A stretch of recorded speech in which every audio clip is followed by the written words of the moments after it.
जय श्री कृष्णा। प्रिय दर्शकों, आप सभी का स्वागत है हमारे इस YouTube चैनल पर। दर्शकों, मैंने अपने पिछले कुछ वीडियो के अंदर आपसे एक बात शेयर की थी कि हिंदुत्ववादी सोच और सनातन संस्कृति आने वाले समय के अंदर पूरे विश्व के अंदर इसका आप चलन बढ़ते हुए देखेंगे। दुनिया के अंदर यह स्वीकार्य होगा और आने वाले समय के अंदर विश्व के अंदर हिंदू धर्म, सनातन धर्म को आप प्रत्यक्ष तौर पर और सभी धर्मों से आगे बढ़ते हुए देखेंगे, क्योंकि वासुदैव कुटुंबकम की परिभाषा केवल और केवल हमारी सनातन संस्कृति के अंदर ही निहित है और कहीं भी इस तरह की बात कही नहीं गई है। ऐसे में प्रकृति के बड़े बदलाव, संसार के बड़े बदलाव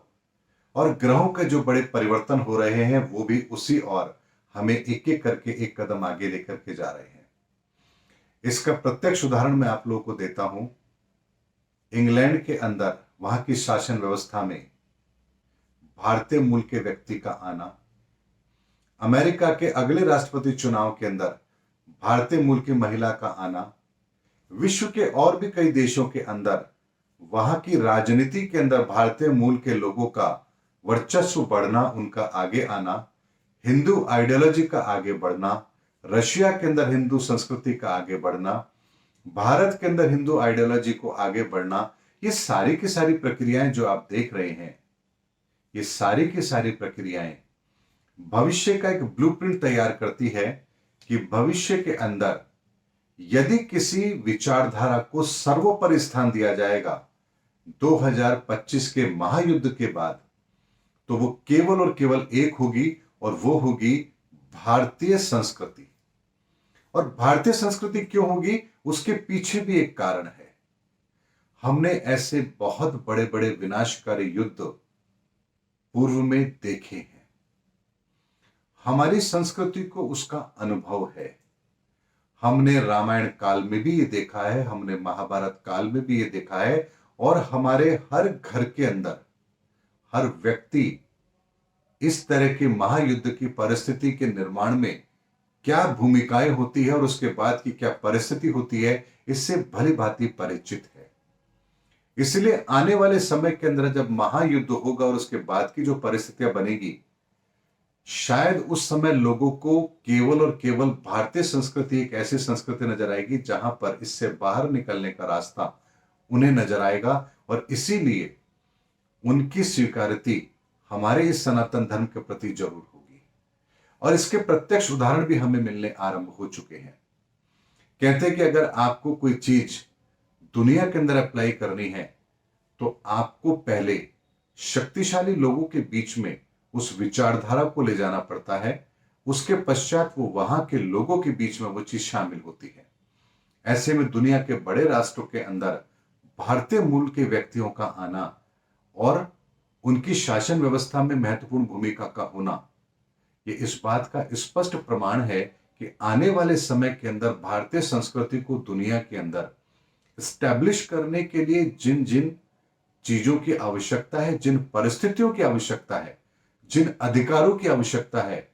उसकी व्यवस्था प्रकृति अपनी तरफ से कर रही है। और जब प्रकृति को व्यवस्था करती है तो उस कार्य को सिद्ध होने से फिर कोई भी नहीं रोक सकता है। कहते हैं कि जब परमात्मा कोई परिवर्तन करता है तो पहले उस व्यक्ति की शक्तियों के अंदर कमी करता है जिसे वो रास्ते से दूर करना चाहता है, और उन लोगों की शक्तियों में वो इजाफा करता है, बढ़ोतरी करता है, जिन लोगों को वो भविष्य के अंदर आगे बढ़ाना चाहता है। और ऐसा ही दौर पूरे विश्व के अंदर इस समय पर चल रहा है, जो आने वाले समय की एक बहुत स्पष्ट तस्वीर हमारे सामने रख रहा है कि आने वाले समय के अंदर ग्रहों का जो परिवर्तन होगा और उसके आधार पर जो पिक्चर बनेगी हमारे सामने, जो एक सिनेरियो क्रिएट होगा, वो किस तरह का होगा। एक ज्योतिषाचार्य होने के कारण से मैं इस बात का भली भांति आकलन कर सकता हूं कि भविष्य में परिस्थितियां किस तरह की रहेंगी और ग्रहों का परिवर्तन हमें किस तरह का दृष्टिकोण देता है और हमें किस आधार पर किस चीज की पालना करनी चाहिए। और यही सब कुछ जब मैं एनालिसिस करके एक जगह कंसोलिडेट करता हूं तो मुझे भविष्य की वो रूपरेखा साफ साफ नजर आती है कि भविष्य एक बड़े बदलाव के अंदर, या यूं कह लीजिए कि भविष्य में एक बड़े बदलाव की पृष्ठभूमि तो तैयार हो चुकी है और उसमें सनातन विचारधारा के लिए जो स्थान है वो भी अब सुनिश्चित होता जा रहा है। इसलिए दर्शकों, आने वाला समय सनातन संस्कृति का है और इस समय पर हमें इसका जितना प्रचार प्रसार करना है वो हमें करना चाहिए। हमें अपनी संस्कृति की अच्छाइयों को दुनिया के सामने रखना है। हमें किसी का धर्म परिवर्तन नहीं करना, हमें किसी की विचारधारा नहीं बदलनी है। हमें तो सिर्फ वर्तमान परिस्थिति के अंदर लोगों की तकलीफ का जो समाधान हमारी सनातन संस्कृति में दिया गया है, हमें तो केवल लोगों के सामने वो लेकर के आनी है। बाकी लोग तो सहजता से उसे स्वीकार करेंगे और यही बड़ा दायित्व इस समय पर हर उस व्यक्ति के कंधे पर है जो सनातन संस्कृति को फॉलो करता है और कहीं ना कहीं अपना योगदान उसमें दे सकता है। ये बहुत बड़ा दायित्व उन लोगों के कंधों पर है। इसलिए मैं भी अपना ये दायित्व पूरी तरह से निभा पाऊं, उसके लिए मैं प्रयास कर रहा हूं और तन मन धन से मैं अपना यह प्रयास निरंतर जारी रखूंगा। इसीलिए आने वाला भविष्य हमारी संस्कृति का है और इसमें हमें बढ़ चढ़ करके हिस्सा लेना चाहिए और दुनिया के सामने हमारी संस्कृति का एक अच्छा रूप, सुंदर रूप, सुसज्जित रूप और समाज की भलाई का रूप हमें दुनिया के सामने जरूर रखना चाहिए।